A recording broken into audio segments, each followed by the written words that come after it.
Okay, so now I've braided down 3 inches. But one thing that I want to tell you about that I did do was when I made the loop, so your loop comes, my loop comes down, and this is the original piece, okay? I made my loop, and this was the original piece of core, and then this piece here is the piece that I actually made the loop from, okay? I put a piece of tape on that piece. So you've got your original piece of core that you're bringing around and making a loop. And that piece that you're making the loop with, I put a piece of tape on it, okay?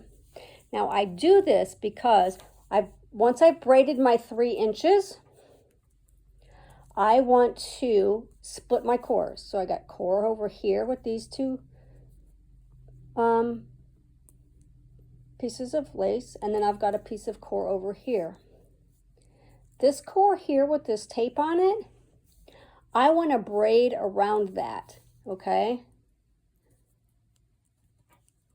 So you split your core and you're braiding on one side of it now, but you're braiding on the side with the tape.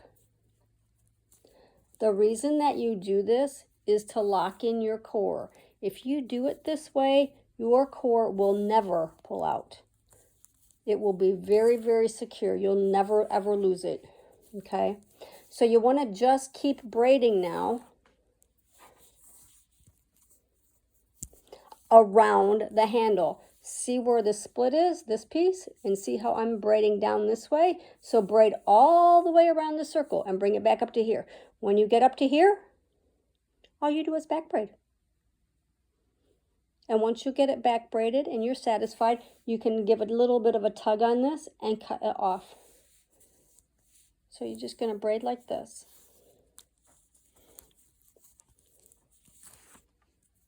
All the way around.